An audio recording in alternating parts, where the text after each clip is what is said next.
खालिद साहब, सबसे पहले हम आपसे जानना चाहेंगे, इस वक्त परसों एलजी साहब ने बताया कि हम लगभग 12,000 के करीब थ्रू एसएसआरबी लोगों को जॉब प्रोवाइड कर सके। ये किस तरह के जॉब्स थे? जी, सबसे पहले तो सनम साहब आपका शुक्रिया कि आपने मुझे मौका दिया कि मैं अपनी बात आपके चैनल के ज़रिए से रख सकूं। देखिए, जो हमारी एसएसबी की बात है, सर्विस सिलेक्शन बोर्ड को डिफरेंट डिपार्टमेंट्स जो है वो पोस्ट रेफ़र करता है, और हमारे पास लास्ट ईयर तो आपको पता है कि पहले जो साल है वो सख्त पाबंदियों का शिकार हो गया कोविड की वजह से। तो जो साल का दूसरा हिस्सा है उसके बाद हल्की सी आस्ता आस्ता एक्टिविटी शुरू हो गई, तो तब से हमारे पास जो है पोस्ट रेफ़र हुए, और हमको अब तक जो है वो करीब 20,000 पोस्ट रेफ़र हुए, जिसमें से 14,000 के करीब पोस्टों का एग्ज़ाम हम कर चुके हैं। इसमें हाल ही में हमने हेल्थ की 1200 पोस्टों का एग्ज़ाम भी करा था, और अगला हमारा एग्ज़ाम जो है लगभग 550 पोस्टों का वो शेड्यूल्ड है 25 सितंबर से, जिसमें जेई है, ड्राफ्ट्समैन है, और लाइब्रेरी डिपार्टमेंट, कल्चर डिपार्टमेंट की कुछ पोस्टें हैं। तो मेरे कहने का ये मतलब है कि ये जो हमारा प्रोसेस है ये कंटिन्यूसली ऑन है। इसके बावजूद कि कोविड की वजह से काफ़ी डिफ़िकल्टीज़ रही। हमने पहला एग्ज़ाम लास्ट ईयर नवंबर में किया, जो अकाउंट्स असिस्टेंट पंचायत का। तो आप अंदाज़ा लगाइए कि नवंबर से लेकर सितंबर अभी चल ही रहा है, तो 14,000 पोस्टों का एग्ज़ाम हम कर चुके हैं, जिसमें से 3,500 के करीब हम डिपार्टमेंट्स को रिकमेंडेशंस भी भेज चुके हैं। उसमें कुछ पुरानी पोस्टें भी थी 400-500 की के करीब, और बाकी जो हमें लास्ट ईयर अगस्त के बाद जो है रेफ़र हुई थी। तो इस तरह से हमारा जो इस वक्त प्रोसेस है वो क्लास 4 की डॉक्यूमेंट वेरिफिकेशन हमने कल ख़त्म कर दी है।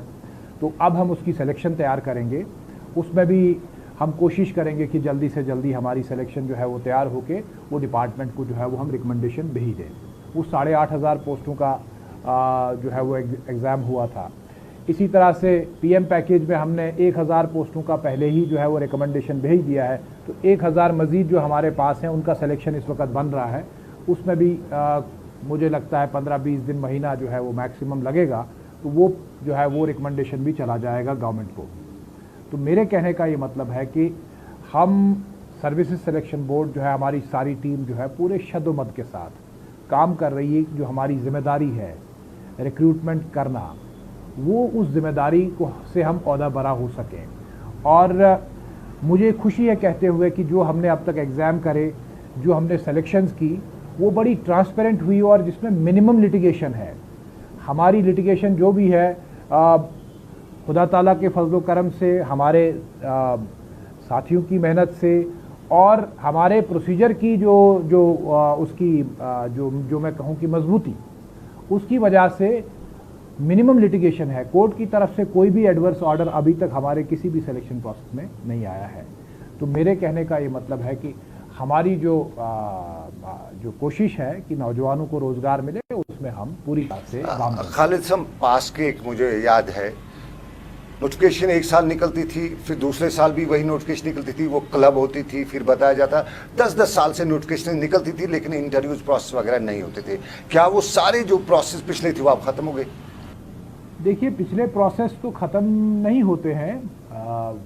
उसमें सिर्फ गवर्नमेंट ने एक ऑर्डर किया था लास्ट ईयर कि ऐसी पोस्टें जिसका एग्ज़ाम नहीं हुआ है या जिसका एडवर्टीज़मेंट नहीं हुआ है, उनको हम रिटर्न करेंगे। तो वो 1400 के करीब पोस्टें हमने गवर्नमेंट को लास्ट ईयर वापस रिटर्न कर दी थी।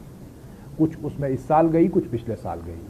इसके अलावा जो उससे पहले प्रोसेस चल रहा था, किसी का एग्ज़ाम हो चुका है या कोई कोर्ट में मसला फंसा है, और उसकी वजह से रिसेंटली जो है उसमें कोई कोर्ट ने जो है इजाज़त दे दी कि सिलेक्शन प्रोसेस को आगे बढ़ाइए, तो वो तो प्रोसेसेस चल रहे हैं। अभी कल ही हमने जो है वो एक सिलेक्शन लिस्ट 2014 के स्टेनोग्राफर्स की गवर्नमेंट को फॉरवर्ड की है कल। मैं उसी की बात कर रहा हूँ। तो इसी तरह अकाउंट्स आपका इंफॉर्मेशन की पोस्ट है, असिस्टेंट इंफॉर्मेशन ऑफिसर, उसका इंटरव्यू हमने जो है 20-21 को रखा है। वो तो 2008 से प्रोसेस चल रहा है। तो ऐसा नहीं है कि पिछले प्रोसेस सारे ख़त्म हो गए। सिर्फ ऐसे केसेस थे उसमें गवर्नमेंट ऑर्डर था कि जो एडवर्टीजमेंट नहीं हुई या जिसका कोई भी एग्ज़ाम नहीं हुआ, लेकिन वो पोस्टें सारी वापस जा चुकी हैं, और वो दोबारा से अब हमारे पास वापस आ रही है गवर्नमेंट के ज़रिए से, इंडेंट्स उनके रिक्विजिशन आ रहे हैं, तो बाकी पुराने प्रोसेस तो खालिद साहब वही मैं जानना चाहूँगा, पिछले 2 साल लगभग 1.5-2 साल से आप यहाँ पे हैं, एक हमने देखा कि एक्टिविटीज़ बहुत देखी थी, लेकिन 2014 में जिस आदमी ने फॉर्म भरा, आज की डेट में मैं इंफॉर्मेशन की बात करूं, अब आप इंटरव्यू, आपका डिपार्टमेंट अब इंटरव्यू कर रहा है, तो वो जो 2014 का इंटरव्यू किया हुआ और आज उसका 2014 का फार्म भरा हुआ आज इंटरव्यू, वो उसमें से बहुत से ओवरेज हो गए होंगे उनका, उन पर तो एज की वही शर्त लागू होगी जिस दिन उन्होंने फॉर्म भरा है, उस पर ओवर एज होने का जो है वो कोई असर नहीं पड़ेगा। क्योंकि जिस वक्त हम एडवर्टीजमेंट निकालते हैं तो जो टर्म्स एंड कंडीशंस उस एडवर्टीजमेंट में रखी जाती हैं, जो फॉर्म भरता है उस पर वही टर्म्स एंड कंडीशंस जो है लागू होती हैं। तो उस वाले केस में तो ओवरेज होने का, जो उस वक्त एलिजिबल था तो आज भी एलिजिबल है, वो एलिजिबल है। अब जरा आज की बात करें, कल ये आप, मैं एक चीज़ और ऐड कर दूं, जो हमने जितना मैंने बताया, इसके अलावा लास्ट ईयर कोविड के दौरान जबकि बहुत ज़्यादा बंदिशें थी, उस वक्त भी हमने करीब 1500 के करीब या 1600 के करीब हेल्थ डिपार्टमेंट की जो पोस्टें थी उनका सिलेक्शन भेजा था। उसमें नर्सिस थी, उसमें लैब टेक्नीशियन थे, उसमें थिएटर टेक्नीशियन थे, क्योंकि उस वक्त बहुत ज़रूरत थी। और हमारे जो साथी थे, मेरे कलीग्स, मेरी टीम के लोग, उन लोगों ने उस वक्त क्योंकि उस वक्त बहुत खौफ का माहौल था, दहशत का माहौल था। पिछले साल अगर आप याद करेंगे, मार्च के बाद अप्रैल मई जून रिस्ट्रिक्शंस बहुत थी बाहर निकलने। एक अफसर को, मेरे एक ऑफिसर को, जब वो आया था सिलेक्शन बनाने के लिए, तो उसको पुलिस ने चालान भी किया था। वो अपनी पर्सनल गाड़ी में आ रहा था, तो उसको चालान भी किया, उसके बावजूद भी आया, उसने काम किया अपना बगैर किसी शिकायत के, और वो सिलेक्शन हम जो है वो निकालने में कामयाब हुए। उसमें टाइम लगा।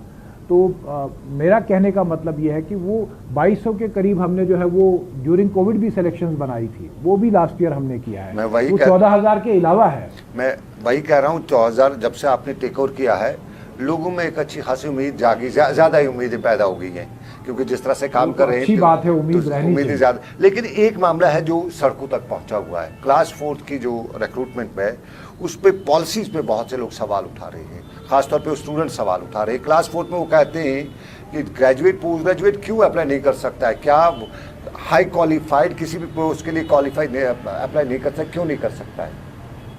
सनम साहब देखिए, ये जो अगर हम इसको डिबेट बताएं, डिबेट करने को तो फिर हम बहुत डिबेट कर सकते हैं इस इशू को, इसके हक में भी बात हो सकती है, इसके खिलाफ भी बात हो सकती है। लेकिन एज अ रिक्रूटिंग बॉडी मेरा काम जो है वो डिबेट्स में नहीं जाना है। हमको जो रूल कहता है उसको फॉलो करना है। देखिए, जिस वक्त ये एडवर्टीजमेंट निकला, कुछ लोगों ने फॉर्म जो है ये देख के नहीं भरा, क्योंकि उन्होंने देखा कि इसमें मैक्सिमम 12 है, उन लोगों ने फॉर्म सिरे से ही नहीं भरा, तो वो लोग पहले ही बेचारे बाहर हो गए।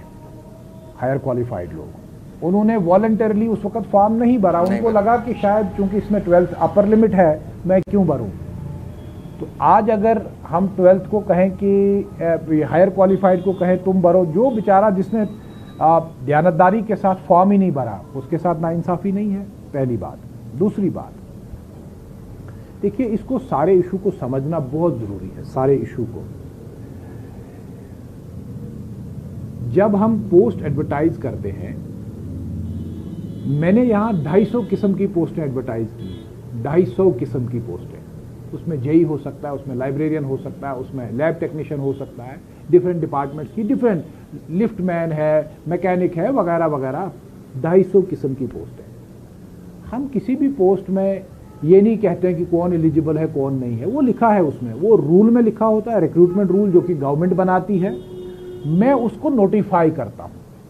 मेरा काम ये नहीं है कि गवर्नमेंट ने रूल सही बनाया है या गलत बनाया है। जो रूल बना है उस रूल के मुताबिक उनको मैन पावर जो है वो सेलेक्ट करके वापस देना है।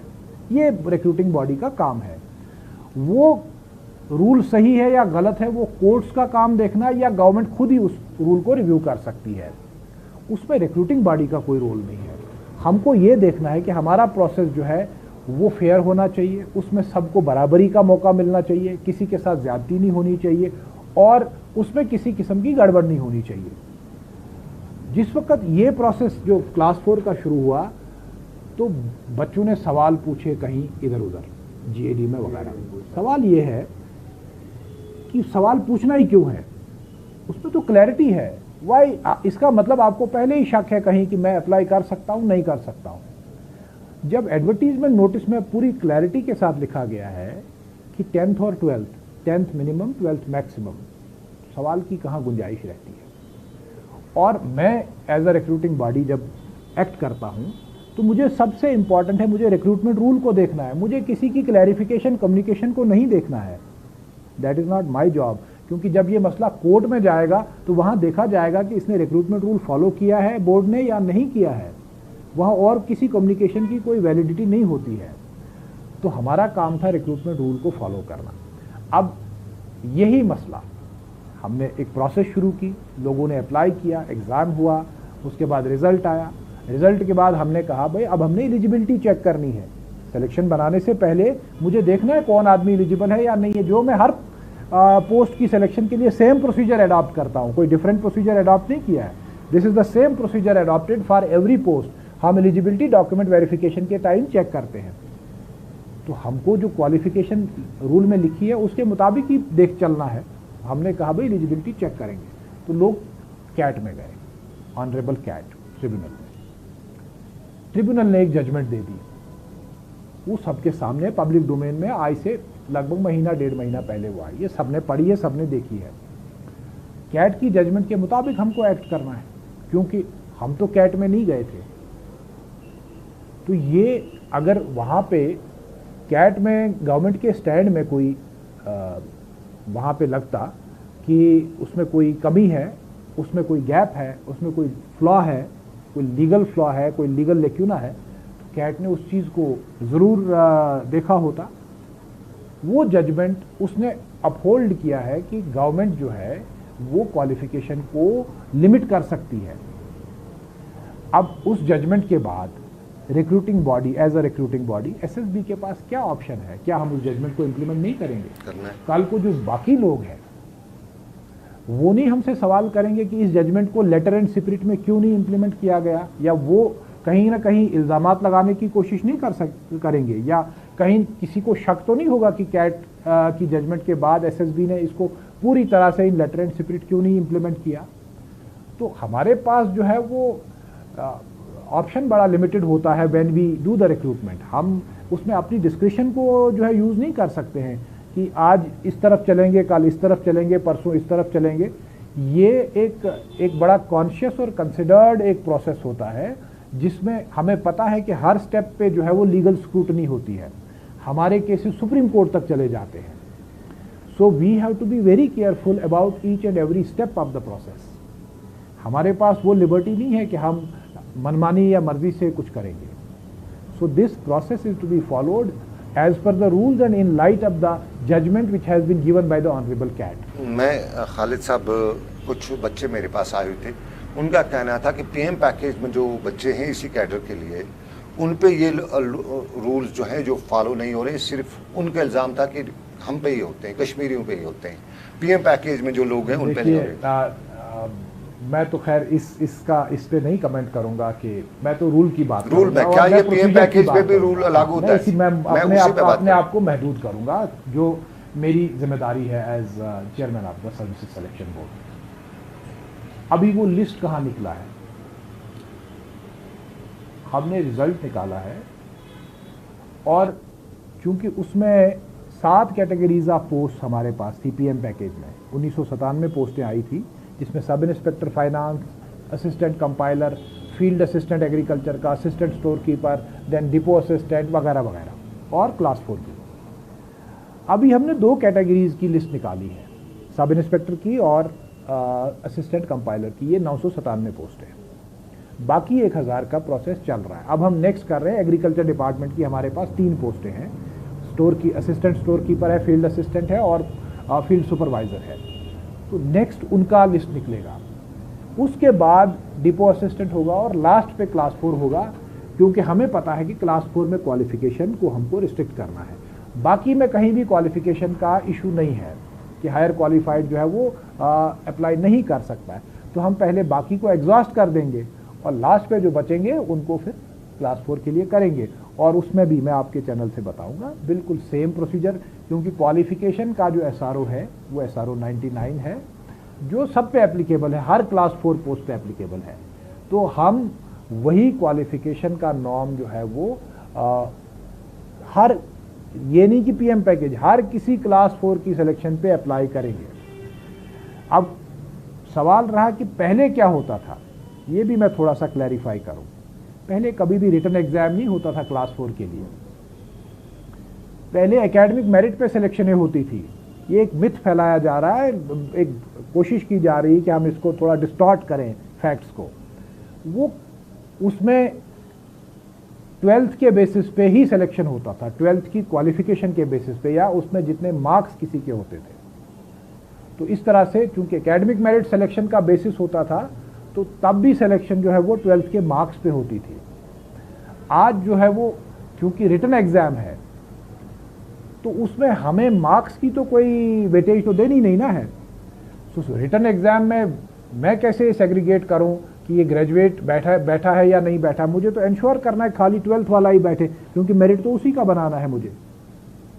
पहले प्रोसेस डिफरेंट होती थी। अब जो ये तो 2020 के रूल्स के बाद ये तय हुआ कि क्लास 4 की रिक्रूटमेंट एग्जाम के जरिए से, रिटन एग्जाम के जरिए से होगी। So today the process is different. मैं खालिद साहब, आपने क्लास 12th की बात की, कुछ जगहों पे हमें कुछ स्टूडेंट्स ने बताया कि जब भी फॉर्म वगैरह भर जाते हैं तो अंडर प्रोसेस उनके पास कुछ सर्टिफिकेट्स होती हैं, चाहे वो PRC हो या जो बाकी जो कैटेगरी सर्टिफिकेट्स होती हैं या कहीं उनकी डिग्री कोर्स वगैरह, तो वो प्रोसेस वालों को बड़ी परेशानी हो जाती है, उनको कंसिडर नहीं किया जाता है। क्या उसके लिए कोई ऑप्शन है?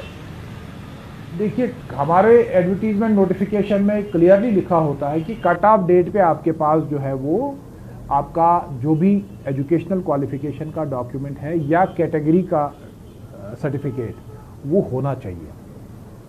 वो हम बार बार लिखते हैं और बोल्ड लफ्ज़ों में लिखते हैं, डेट को भी बोल्ड कर देते हैं कि ये कट ऑफ डेट है, ये बहुत इंपॉर्टेंट है, इससे पहले लेना है। तो बाद में जब हम सिलेक्शन प्रोसेस शुरू करते हैं तो उस वक्त हम उस कट ऑफ डेट को बहुत सीरियसली देखते हैं, चेक करते हैं। हम उसके बाहर नहीं जा सकते। अगर किसी ने पहले अप्लाई किया है और उसका सर्टिफिकेट किसी अथॉरिटी ने बाद में इशू किया, लेकिन उसने कट ऑफ डेट से पहले अप्लाई करा था, उसको हम बेनिफिट दे देते हैं। सपोज हमने कट ऑफ डेट किसी एग्जाम में 15 सितंबर रखी, किसी कैंडिडेट ने अप्लाई किया फॉर एग्जांपल 1 सितंबर को, अपने से RBA लेना है या EWS लेना है, लेकिन वहाँ पे जो प्रोसेस लंबा खिंच गया, उसका फ़र्ज़ कीजिए 1 अक्टूबर को इशू हुआ, तो हम देखते हैं कि डेट ऑफ अप्लाई क्या है इसका। बच्चे की इंटेंशन देखनी है कि उसने तो टाइमली अप्लाई किया था, डिले हो गया है प्रोसीजर में, जिसने इशू करना था जिस अथॉरिटी ने, उससे डिले हुआ है, तो हम वो बेनिफिट बच्चे को देते हैं। लेकिन बाकी केसेस में आपको कट ऑफ डेट पे सर्टिफिकेट होना चाहिए। राइट। इस वक्त प्रोसेस जो है बड़ा हेक्टिक है, लेकिन बड़ा तेज़ प्रोसेस, मैं हेक्टिक नहीं कहूँगा, बड़ा तेज़ प्रोसेस है रिक्रूटमेंट प्रोसेस जो इस वक्त है। गवर्नमेंट का एक टारगेट है, वो कहती है कि हम 50,000 जॉब्स इस साल तक, क्या वो 50,000 जॉब्स इस साल तक प्रोवाइड हो जाएंगी? देखिए, मैंने आपको पहले ही कहा कि मेरा रोल शुरू होता है जब मेरे पास इंडेंट आता है, रिक्विजिशन आता है। ठीक है, हमारे पास 20,000 पोस्टों का रिक्विजिशन आ चुका है, हम उस पे काम कर रहे हैं। 12,000 हो चुके हैं। 12,000 का तो फाइनल होने जा रहा है। अब ये जो 1200 पोस्टें हेल्थ की, जिसका हमने लास्ट मंथ एग्ज़ाम किया था, मतलब 1 अक्टूबर को 1 सितंबर को ख़त्म हुआ था, वो रिज़ल्ट हम अगले हफ्ते तक निकाल देंगे। ये हमारी कोशिश है कि विद इन 1 वीक हम निकाल दें। तो फिर आप देखिए कि हमारे पास लगभग 14,000 पोस्टों का रिज़ल्ट डिक्लेयर हो जाएगा। अभी तक हमने 12,500 पोस्टों का रिज़ल्ट डिक्लेयर कर दिया है, और उसमें से सिलेक्शन प्रोसेस जो है वो कुछ कंप्लीशन पे है, कुछ पहले ही कंप्लीट हो चुका है। तो मेरा पॉइंट ये है कि जो पोस्टें हमें रेफ़र होंगी, हम उसको तेज़ी से फिल करने की कोशिश करें, सिलेक्शन को कंप्लीट करने की कोशिश करें। और देखिए, जो ग्रेजुएट्स हैं ना, उनके लिए तो बहुत सी पोस्टें अवेलेबल हैं और आने वाली हैं, पहले ही आ चुकी हैं। फाइनेंस की पोस्टें हैं, लाइब्रेरियन की पोस्टें हैं, वगैरह वगैरह बहुत सी पोस्टें हैं ना। वो तो ग्रेजुएट्स और बाकी हायर क्वालिफाइड लोगों के लिए ही होती है ना। सिर्फ क्लास 4 इस वक्त क्यों हमें लग रहा है कि ये थोड़ा बल्क में पोस्टें आ गई हैं, क्योंकि ये कई सालों की पोस्टें पेंडिंग थी। तो उस वजह से लग रहा है कि ये पता नहीं हमें क्यों नहीं इसमें पार्टिसिपेट करने दिया जा रहा है। तो वी अगर ये सपोज 100 पोस्टें होती, 8,500 नहीं होती, ऐसा भी हो सकता था ना। अब तो हमेशा थोड़ा इतनी पोस्टें आती रहेंगी, तो रूल तो सेम रहेगा, चाहे 100 पोस्ट है या 2,000 है या 4,000 है या 5,000 है, रूल विल नॉट चेंज। हमको जो रूल, अगर गवर्नमेंट कभी क्वालिफिकेशन को अमेंड करेगी, which is the prerogative of the government, वो कर सकती है। हो सकता है अगली सिलेक्शन से पहले वो अमेंड कर दें, और अगली सिलेक्शन जब क्लास 4 की हो उस वक्त कुछ और रूल हो, but it is for them to decide. Government का प्रेरोगेटिव है, उस पर न मैं कोई कमेंट कर सकता हूँ, न मैं उसमें जो है वो जाने की कोशिश करूँ। खालिद साहब, एक ट्रांसपेरेंसी देखी है हमने, जो लोग भी एक्सपेक्ट करते रहे थे और हुआ भी, कि जब से एक चेंज देखी तो चेंज के साथ ट्रांसपेरेंसी की चेंज भी देखी। लेकिन कई बार ये होता है कि कुछ लोग कहते हैं कि हमारी जो रिक्रूटिंग एजेंसी जो बाहर की हैं वो उस हिसाब से चलती, क्या ऐसा कुछ है? क्या मैं आपका सवाल नहीं समझा। यहाँ की जो रिक्रूटिंग एजेंसी तो आप हैं, लेकिन आपका डिपार्टमेंट बाहर की कंपनीज को हायर करता है रिक्रूटमेंट प्रोसेस को देखने के लिए, स्क्रूटनाइज करने के लिए, क्या ऐसा कुछ है? देखिए, ये तो पूरे नेशनल लेवल पे सारी जितनी भी रिक्रूटिंग एजेंसीज हैं वो अपने काम को आउटसोर्स करती हैं, रिक्रूटमेंट के काम को आउटसोर्स करती है। तो ये खाली हम नहीं कर रहे हैं, एसएसबी नहीं कर रहा है, इट्स अ जनरल ट्रेंड, पूरा नेशन वाइड फिनोमिनन है ये। खालिद साहब, चलिए, वक्त की कमी, लेकिन चलते चलते जो हमारे कुछ नौजवान हैं, होप आपसे लगा रखें कि बहुत जल्द बहुत से लोगों ने फॉर्म वगैरह भरे हैं, तो उनको क्या उम्मीद है हम आपके ज़रिए, आप क्या बताएंगे? मैं तो अपने नौजवानों को यही कहूँगा कि वो मेहनत करें, और जो पोस्ट हमने एडवर्टाइज़ किए हैं या जिसके लिए उन्होंने अप्लाई किया है उस पर मेहनत करें। सिलेबस आपके सामने है, कोशिश करें कि ज़्यादा से ज़्यादा मेहनत करें, और जब कंपटीशन में आप मेहनत से पार्टिसिपेट करेंगे तो खुदा ताला आपकी मदद करेगा। हमारी कोशिश ये है कि हम बिल्कुल ट्रांसपेरेंट एक सिस्टम आपके सामने रखें रिक्रूटमेंट का, आपको कहीं भी जो है वो इधर उधर जाने की ज़रूरत ना पड़े, and we will follow the rules. जो भी क्वालिफिकेशन के लिए रूल्स प्रिस्क्राइब किए गए हैं, हमारे पास वो लिबर्टी नहीं है कि हम उससे बाहर जाएं। दिस इज़ माई मैसेज, और मैं अपील करूंगा अपने नौजवानों से कि वो भी प्रोसीजर्स को जो है वो समझ के उनको अच्छी तरह जांच के उनमें पार्टिसिपेट करें। कहीं पे डाउट है हमसे बात करें, हम यहाँ बैठे हैं, आइए, we will also try to explain कि प्रोसीजर कैसे है, क्या है, what are the norms and procedures for any recruitment. लेकिन उनको जो है वो कंसंट्रेट करना चाहिए स्टडीज़ पे, ताकि जो आने वाले एग्ज़ाम्स हैं उसमें वो बहुत अच्छे से पार्टिसिपेट करें, तैयारी से पार्टिसिपेट करें। खालिद साहब, वक्त कम, बहुत बहुत शुक्रिया आपका। खालिद जहांगीर मेरे साथ, और आपको नाज़रीन बताते चलें, पहले ज़माने में सिफारशी बड़ा मामला हुआ करता था, लेकिन पिछले 1-2 साल से सिफारशी भी नहीं हो रहा है, और उसके साथ साथ ट्रांसपेरेंसी भी है, कहीं सवाल नहीं उठे हैं। पहले हर बात पे कंट्रोवर्सीज होती थी, हर बात पे सवाल उठते थे, और जिस तरह की भी रिक्रूटमेंट प्रोसेस होती थी, चाहे वो इस डिपार्टमेंट की हो या ये डिपार्टमेंट करता हो या कहीं और, सवाल बहुत उठते थे। लेकिन लगभग 2 साल से इस सारे मामलात के दौरान कहीं कोई ऐसा मामला नहीं देखने को मिला जिसमें कहा जा सकता है कि ट्रांसपेरेंसी नहीं है, किसी का हक मारा गया है। कुछ कवानीन के मामलात हैं, जिस तरह क्लास 4 में खालिद साहब ने भी बता दिया, लेकिन ओवरऑल सेटिस्फैक्शन की एक लहर, या यूं कि एक किरण यहाँ से साफ नजर आ रही है। तो फिलहाल श्रीनगर स्टूडियो से मुझे मेरी टीम के साथ दीजिए इजाजत। खालिद साहब, आप प्रोग्राम में आए, आपका बहुत बहुत शुक्रिया। आप रखिए अपना ख्याल, अल्लाह हाफिज़।